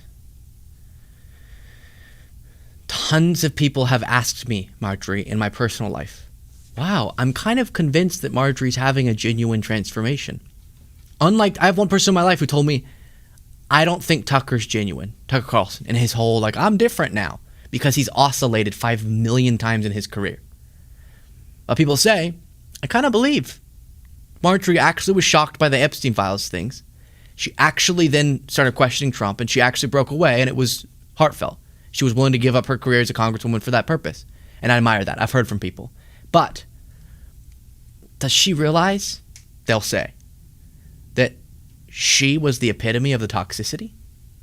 Because if she doesn't realize that, how will she solve a problem she doesn't understand? So you're wrong, Marjorie. It's not just Chris. It's not just Chris bringing this up because it's a good interview topic. This is actually what people are wondering.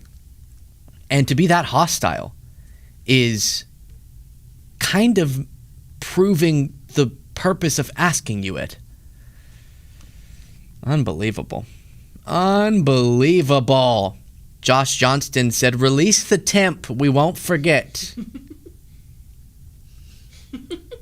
Christopher, what is it over there? What you can go on over. Just what is it? Okay. It's hot in this studio. It's hot in the studio. Is it 66? I think it might be 66. Is it 66? I think it might be. Over there by the wall. Yeah. Oh, she doesn't know where the thermostat is. 68. 68. Not bad. We have it at 68. That's not bad for a studio with hot lights in it. Okay? Is this something I should read right now? What? I can read publicly? Tell Luke I'm sorry I didn't have him do more home maintenance as a kid.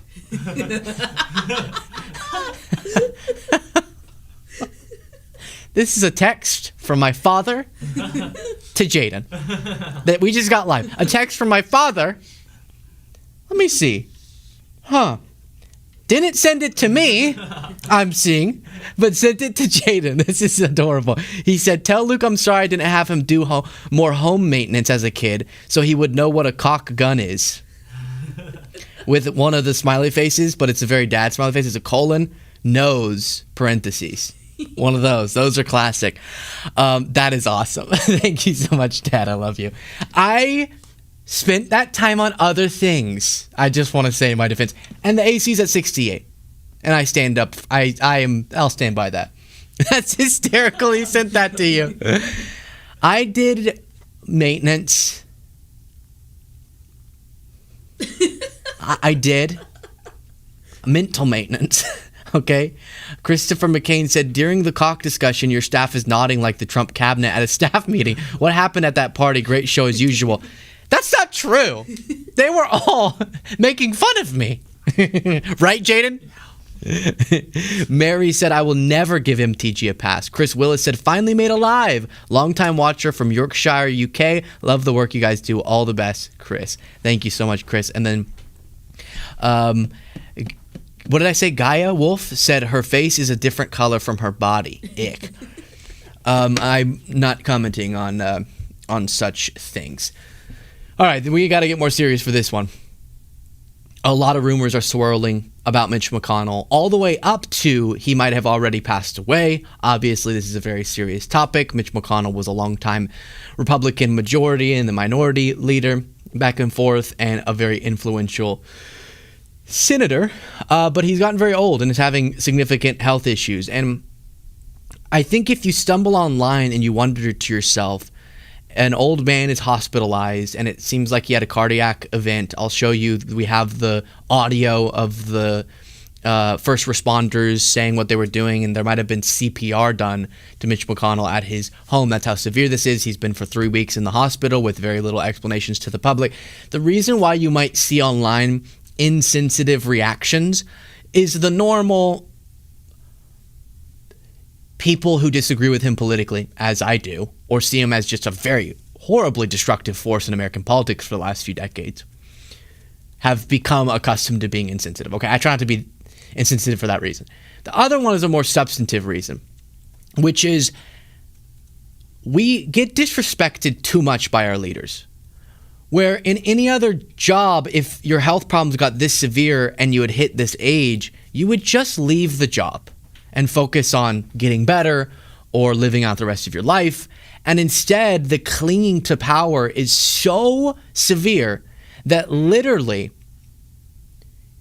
you can be having cardiac events, going into cardiac arrest, or a heart attack, and you can be freezing up in public speeches, you can be falling in the Senate, and still not just say, hey, I need to hand the reins over to someone who can focus on actually governing for their constituents. So this is not about being like, ha, because I'm sure he and his family are going through something absolutely terrible right now. We don't know exactly what it is, but we know first responders went to his house. Likely, I'll play the audio, CPR, and then he was brought to the hospital. Alive, we think right now, but we don't know. But the point is, it shouldn't have gotten to this point. This should have been a moment in his life that he was able to manage just with his family in privacy.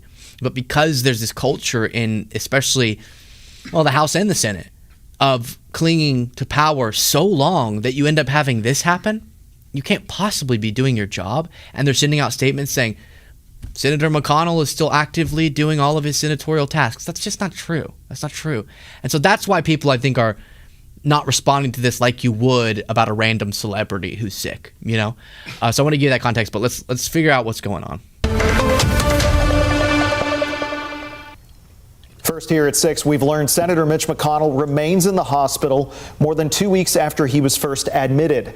Thanks to everybody for joining us. I'm Conrad DeLucia in for Doug Proffitt tonight.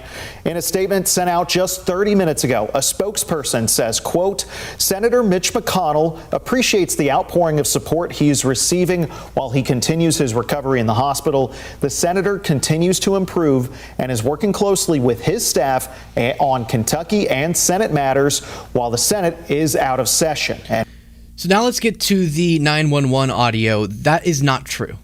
if you go into cardiac arrest and they had to do CPR on you and you're in the hospital for weeks, you're not able to manage your duties as a senator. That's just not true.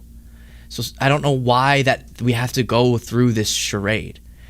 I sympathize deeply with health problems like this, or the age-related impacts that make it harder to do a job of this importance.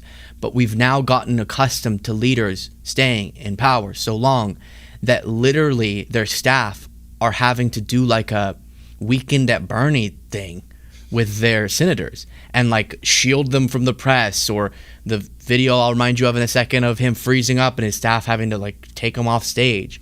That's not what you're there for. It's not for you. Being in power is not supposed to be for you. It's supposed to be for the people you're serving. And your family should be able to tell you, hey, you need to focus on yourself now. Fairly. When you're in this state of your life, you should be able to focus on yourself and your own health. But that means that you don't have the mental capacity, healthiness to focus on the people you're supposed to be focusing on. Here's more reporting from NBC. Learning that Senator Mitch McConnell is still in the hospital. That according to a spokesperson for the former Senate leader. It comes as NBC News learns that paramedics did CPR on somebody experiencing cardiac arrest at Senator McConnell's home on June 14th, the day that he was hospitalized. That according to fire dispatchers on the scanner audio. Medical local paramedic agent 3, medic 3, ALS response unconscious. CPR in progress. EMS 2 response for cardiac arrest. It's fire EMS dispatch right there. And according to the audio, the first medic who arrived to McConnell's house started giving somebody CPR before another EMS team arrived on the scene as well. So if this were out of the blue, my take would be very different, right? If it were just out of the blue. But we already saw things in public like this. Running for re-election in 2026. That's right.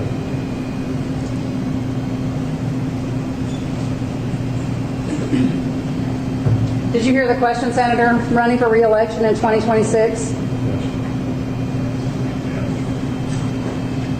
All right, I'm sorry, you all. We're going to need a minute. Senator. Benny. And of course, months ago, maybe even over a year, we saw this video. Kidnapping them? And so the reason I play that for you is there were, for years, with him and others, there were signs. Same criticism, but it wasn't the severe that people levied at Biden. Biden's still jogging around and stuff, but like, you know, that he should have been willing to acknowledge his own deficiencies and say, it is not my time anymore to be in this position.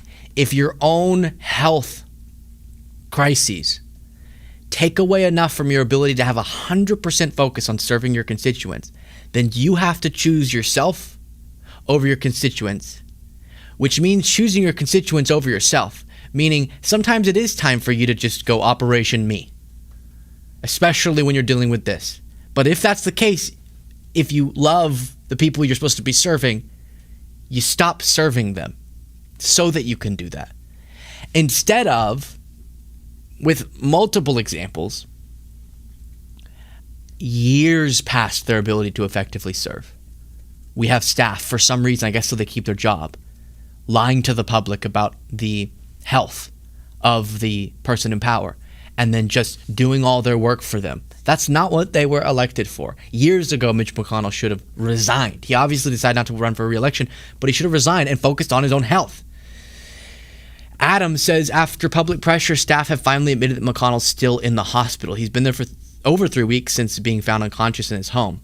A 3-week hospital stay is not normal recovery time. It often points to neurological challenges or the need for direct cardiac or respiratory support. Medical professionals I've spoken to have said even after a cardiac event with CPR and thus broken ribs in elderly patients, a patient like McConnell could easily be released to home care. 3 weeks in hospital means they're obscuring his physical or mental state or consciousness. And I just don't know why this is appropriate. And I hate because of how sensitive and all of our personal connections to people who at this phase in their life have gone through, in some cases, these exact things in our personal lives. And this is a time when almost everyone have total sympathy regardless of your politics, except if you're embodying a characteristic of American politics that's completely whacked. You just get reelected and reelected because you have the donor money, reelected, and you don't go, maybe the concept of a democracy allowing for new voices every so often should be something I respect.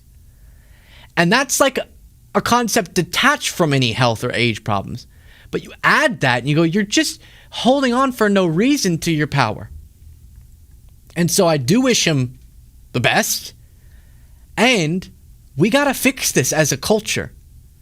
There needs to be more of a connected, engaged electorate that goes, this person doesn't seem fit anymore to be in office. I'm going to vote them out. And then there needs to be more integrity on the part of people in power to say, I am noticing with myself a lack of mental or physical fitness to do this job, and I care enough about the people I serve to let go of the power and hand it to somebody else who could do the job better. Okay, you have Casey saying, Luke, he is your father. I've been waiting for that in relation to my dad sending the text. Hysterical. Giovanni Romero, thank you. Uncommonly Common Sense says, trees down everywhere here. Be aware and be prepared. And Kayla says that that's in reference to upstate New York. Yes, I hope everyone is staying safe. Let's now get into this. I've never seen something like this, maybe in my life watching politics, a more self-destructive political movement to its own political chances. Now, there's competing contenders. Obviously, Biden going on stage and doing the debate performance was a self-sabotage, but it wasn't so obviously preventable. He thought he could do it. There's nothing that you would misperceive or accidentally stumble into about what we're hearing from MAGA leaders. Trump saying, I love the inflation, or I don't care about affordable housing. Or the way he's talking about his own enriching of himself while people are struggling. Or Troy Nehls, as I'll remind you of, saying maybe the 60% of Americans living paycheck to paycheck don't work as hard as me, after saying he's going to go eat some lobster and have a good 4th of July weekend when asked about affordability. People, to me, it's almost criminal. You think 60% of Americans... We're going to get to Levitt, by the way. That's what I'm building to. We got to do that. We have to do that. And I think that the overall goal and objective is to make sure Iran never has a nuclear weapon. So I'm okay with the increase in fuel, because you knew it was going to happen with oil and the Strait and everything. But it's a temporary issue. You think the 60% of Americans who are living paycheck to paycheck can afford lobster tails and ribeyes and all of that? Maybe not. Maybe the 60% of America don't work as hard as I do either. This is self-sabotage. Saying publicly amid polls showing the top issue is affordability, saying, well, maybe people who think it's not affordable just don't work hard like I do. Which nobody thinks the hardest job is being a member of Congress, so you can just hush about that. But between the Trump statements, the Troy Nehls, and so many others who have this disdain for anyone complaining about the current conditions, it seems like they're trying to lose their own elections. It's bizarre. And then we get to Levitt and Jesse Waters on Fox News. This is a political F-up like I rarely see, to just spit in the face of the people you're trying to convince to vote for you. Watch them do a similar thing as Nehls and go, you know, all these people complaining are probably just young people who don't know hard work. These kids, and I call them kids because they're in their 20s, and they've never had real jobs, and they're complaining things are expensive. Yes, things are expensive when you don't have a real job. That's right. Do you think that's getting traction, complaining? Unfortunately, I do, because this generation, Before I play the rest of her response, this is so bad. These are all just going to be in the easiest campaign ads you've ever seen. A thoughtful or even strategic press secretary would go, Jesse, no, we understand so well the heartache. And our predecessor destroyed this economy. And we've been working to improve it. And I get that it's nowhere near what they want to see. I get that. I feel it. My husband, he has a great-grandchild my husband has a great-grandchild who's currently 30. And she's always telling me about how difficult the economy is out there. And I get that. I understand that. But let me just tell you, we're working every day to solve these problems. That's like a strategic response. Not that it's correct about the predecessor point, but that you could say that it would be strategic. And instead, she's like, "You're right, Jesse. These are lazy bums." Complaining.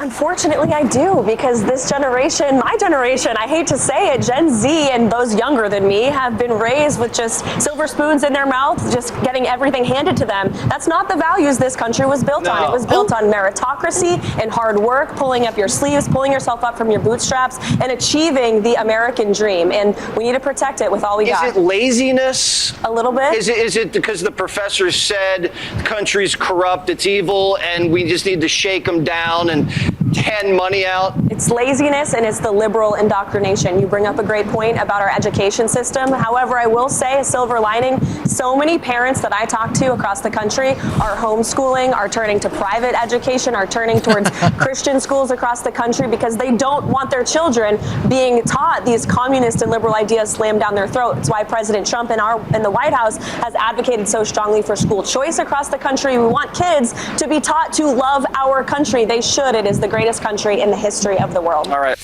So loving your country is not even close to mutually exclusive with acknowledging the economic problems. Is that where we're at? You remember the fallacy in the Bush administration of Republicans telling you that you didn't love the country or support the troops if you opposed the Iraq War, for example? And you think to yourself, wait, let me get my head around this. You're saying opposing sending our troops to die in a war we don't need to be in means we don't like the troops? Wanting to be more cautious about when we risk our brothers and sisters' lives for a war we don't need to be in means we hate our brothers and sisters? I'm confused. Or that means we don't like our country if we don't want our country to waste a bunch of money and lives and geopolitical standing on a war that we didn't need to get into?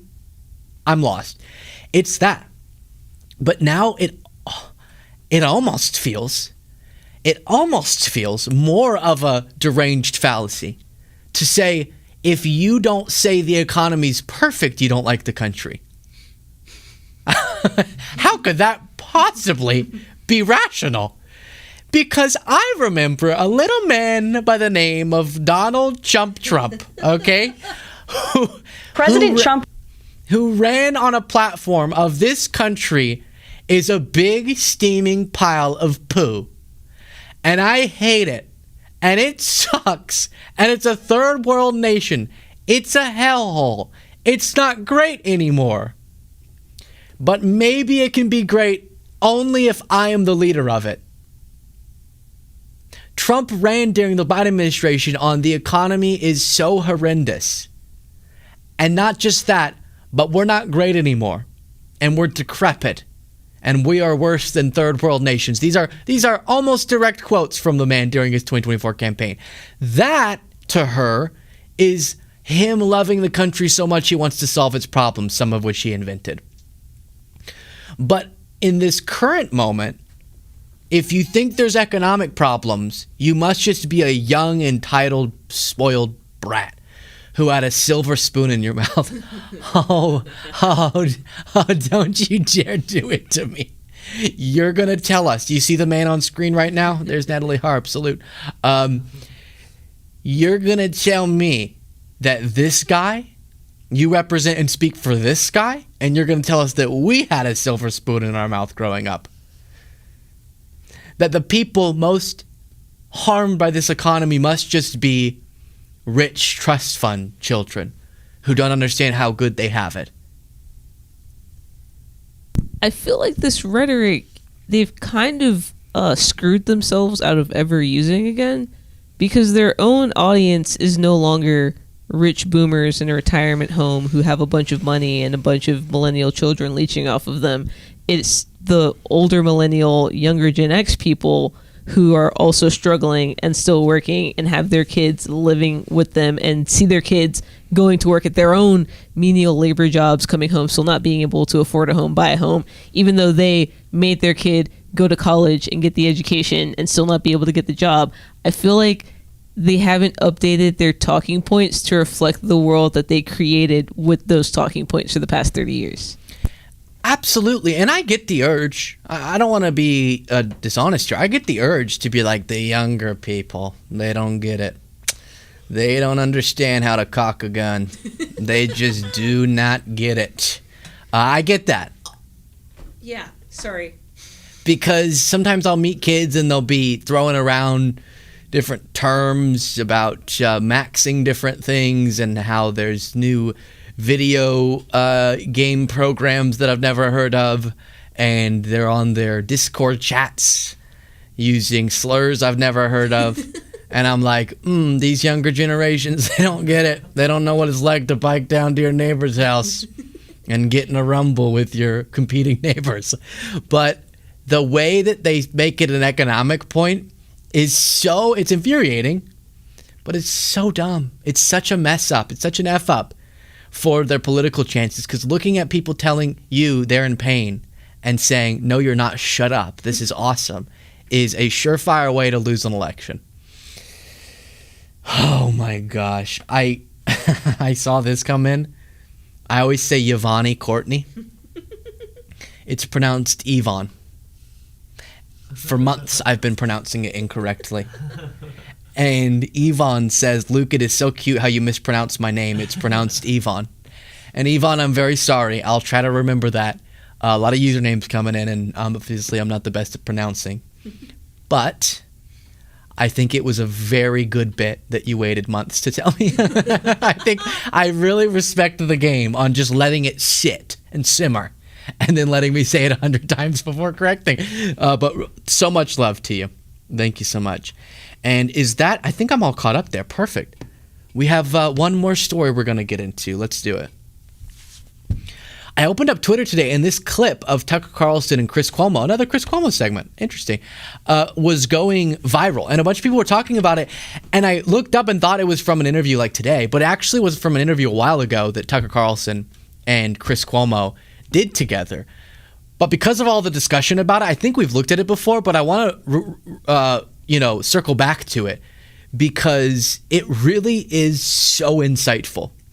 The way that Chris Cuomo very casually, very calmly exposes Tucker Carlson. And this is something, I'm very passionate about because Tucker can say a lot of wacky things on a lot of subjects.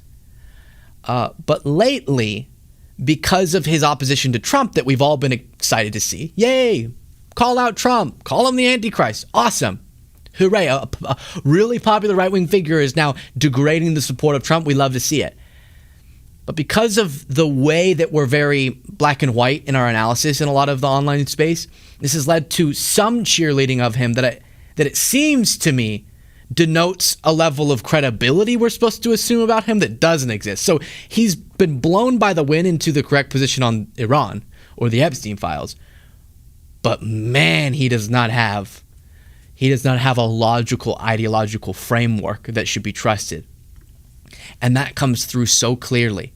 And I think this is so insightful because it's a foreign policy issue being Russia's invasion of Ukraine. He's getting very popular among some people who used to find him to be terrible, among more liberal-minded people, because he's taking a foreign policy stance we agree with on Iran. Or he'll say he has a humanitarian heart and he really wants to speak out against the killing of innocents as it pertains to Palestinians. Then we jump over one foreign policy issue, and all of a sudden he's cheering for the invader with Russia's invasion of Ukraine. That's now going on years and years, and tons of innocent Ukrainian civilians have been slaughtered. And the only innocent civilians, as we looked at earlier this week, that he seems to care about are Russian civilians. Which, when you look at Russian civilians in Russia who have been killed during this war, it's in the hundreds. And not purposeful, but there have been thousands of purposeful strikes in Ukraine on Ukrainian civilians that have killed tens of thousands of Ukrainian civilians. And he doesn't care about that. And so that's why I keep bringing it up, is like to make sure we remember that as he's getting a lot of mainstream attention, a lot more people are sympathizing with his criticisms of Trump, to be like, hey, make sure you know this is not a trustworthy guy in general, though. And that comes through so clear, again, on the topic of the Ukraine war because of this back and forth with Chris Cuomo. And I think Cuomo does an excellent job. Let's watch. Emptying the prisons. Russia has 100 million 140 million people. But 100 million more people. But have you ever heard of us emptying out the prisons? I mean, why does he have to do that? He's in a desperate place. Because he doesn't want his citizens to have to fight an unpopular war because he's worried about his popularity because he wants to stay in power. So it's easier to send convicts to the front. They have done this for centuries. I'm against it, but I'm just saying that's the fact. The point is... You think Putin is concerned about his popularity in a place where he kills all of his opponents on a regular basis? He's very concerned about his popularity. Really? When he completely engineers the outcome of everything that happens Russia is a very complicated place with a lot of different competing power centers, including the FSB. And, really, really good bread. And milk. Radicalized. Oh, that bread. Then how has he stayed in power so long? Because he's really good at politics, and he pays very close attention to what the public thinks. Very close. He's got the military, just like any country. First of all, you know how lousy life is there for people, right? Well, and not just because of the economic sanctions right now. It just has been. I mean, have you been there recently? Recently, no. I've been there. We're not allowed in. I've been there twice in the last year. Why are you allowed in? I don't know. I'm an American. Friend of Putin. Whatever. Friend of Putin. Because I believe in seeing things and reaching my own conclusions. Oh, me too. I'm not allowed in there as a journalist. I'm sure you could call right now and they will let you in, and you should go. Just wouldn't let me out. Wind up like Paul Whelan. I think, and you wouldn't be arguing my case. But look, here's the point. No, Russia. No. Wait, that trapped him. We just watched him interview the Merchant of Death earlier this week. Is the moniker of the Victor Bout figure. And Tucker brought him on and just did not challenge him on the morality of invading a sovereign country and slaughtering a bunch of people when you could stop at any point. And only asked questions like, why does the West want this war? Why does Macron want this war? Never asking why Putin wants it, because he's the one who started the war, right? You remember that? And here, Chris gets at something. Now, Chris is trying to be nice so he doesn't, grab, because he could pick up Tucker and just, swing him around. He could be like, tell me the thing I'm asking. But he doesn't do that. And instead, he does back off, but that was so informative. Tucker's like, well, have you been to Russia recently and interviewed Putin? And Chris is like, no, not recently. I haven't. And Tucker's like, see? Because I actually look for the truth more. And Chris is like, no, I've tried. They don't let me in. They don't let me do such interviews because I would actually challenge him. They let you because you sat there with this look on your face for 4 hours and never actually asked insightful or challenging questions. And never called out whenever Putin had no justification for the invasion and just blabbered on about irrelevant historical facts or distorted facts that he's memorized. So that's why they won't let Chris Cuomo or me go into Russia. And if they did, like Chris said, I don't know if I would leave or if Chris would leave. But of course, Tucker speaks a big game about I actually like to go investigate and learn for myself. Really? Why'd you only go to Russia then? You didn't go to Ukraine, did you? I did. You didn't. You didn't actually go where the war was happening, did you? No, you didn't. You didn't actually go and watch children be dragged out of buildings that they just got killed in by Putin's invasion. Did you? No. You went to the Kremlin where they did a propaganda tour for you and you sniffed bread and then you sniffed Putin's this. This is Putin. I got this in Ukraine. This right here. You did this. You went, oh, yay, thank you. That's what you did, Tucker. And so that's a really great point from Chris. Why do you think they let you in and not me? Putin does not have absolute control of his country, and there are all kinds of potential rivals. He's been there for 20 years. Sound more sympathetic towards him than towards Zelensky. I'm definitely more sympathetic to Putin than Zelensky for the following reason. I'm not sympathetic to Putin in the sense that I don't want to move to Russia. I don't see Russia as like a close friend of mine at all, or a free country or anything like that. I'm just saying I think it's fair to judge leaders on how they do for their country. They have one job. Do a good job for your country. Make it better. And you think Russia's doing well? a lot better than Ukraine. I mean, a lot of Ukrainians have fled Ukraine to Russia. A lot. Well, yeah, they're under siege right now. No, but I'm just saying, like, Russia actually, for a country at war, is thriving. You know, I think it's got deeper problems. War is not good for any economy over time or any country over time. But there's been such a massive infusion of Chinese investment into Russia. That's great. So this was a while ago. Again, Tucker probably is eating his words. Well, he's not, because he'll never admit that he's wrong. But obviously the developments recently is that Russia's really struggling. Obviously. Economically, of course. When you start a war and you're not having to defend your own land, which is what Russia was doing, they were just invading, then there can be a temporary artificial sort of juicing of your economy, because all of a sudden your defense industry gets revved up, and we've seen that when we've gone to war before. Sometimes there's an initial boost, but eventually you run out of the funding, especially when Ukraine started doing strikes inside Russia on oil refineries, and it's a house of cards. And it's interesting that Tucker, who previously perpetuated the idea that if Russia chose to invade, it would be a 2-week project and they would have all of Ukraine. He's now years later, and Russia cannot do anything but inch through territory and then get pushed back and then inch while massacring a bunch of people. But Ukraine is standing on its own 2 feet still after years, as they're going against a much larger country. Like you said, in some cases with support of other adversaries of ours. And he never acknowledges that. And then he says explicitly, this should discredit him forever, that he sympathizes more with Putin than Zelensky.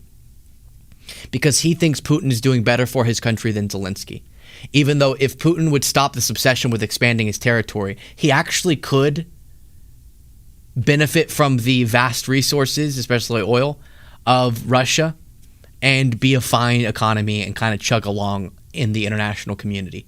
But instead, he keeps getting just international backlash that harms the economy, wastes tons of money and lives on a war that didn't need to be started. And that, to Tucker, is Putin doing good for his people. Now, of course, Tucker doesn't at all, for some reason, judge leaders. Oh, wait, he does, but just not this case. On how many innocent people they kill in other countries. But even that framework falls apart on how good Putin is for his own country. And he said similar things about thinking that Putin's a better person than Joe Biden.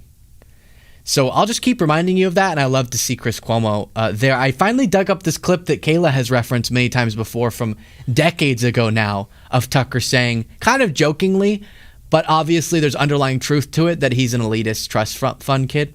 Well, I'm like extraordinarily loaded just from like money I, inherited from my number of trust funds. From the Swanson. Totally. From the Swanson deal. Yeah, I'll go out and beat some servants. I'll wrap my Lamborghini around a tree, go pick up a kilo or two. Just like normal stuff like that. You're a trust fund baby, are you not? No, completely. I've never needed to work. Yeah. I mean, it's all just, the whole cable news thing was just a total pose. It was like a phase I was going through. You're about the most unordinary person I know. You're an elitist. You're an asshole. No. But see, I'm an out of the closet elitist. I don't run around pretending to be a man of the people. I'm absolutely not a man of the people at all. It's funny, the first part is him thinking he's doing a bit, like, oh, people call me a trust fund baby. I don't think he thought he was being genuine there, but it is true. When he started talking about the Lamborghini Raptor, like that obviously was him trying to do, though. That's what people think of me, but it's not true. But the second part is, I think, totally genuine. Him saying, oh, well, you can call me an elitist, but I'm an out-of-closet one. I don't pretend to be a man of the people. And then a couple decades later, he builds a fake log cabin and tries to pretend to be a man of the people. I just like fly fishing. Okay. And then you have Tosha Beans, member for 2 months, saying, so much love from Canada. I always pronounce the L in caulk.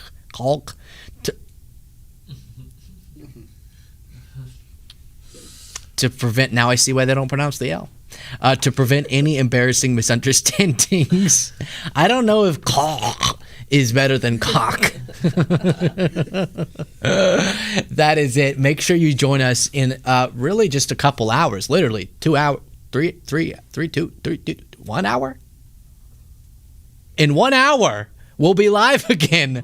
I don't know if we'll be able... Okay, we're going to sprint and be live again in 1 hour for Booze in the News. Join us then. It's going to be a blast, and I'll send you off to your America B-Day weekend. Much love. Talk to you in like 2 seconds.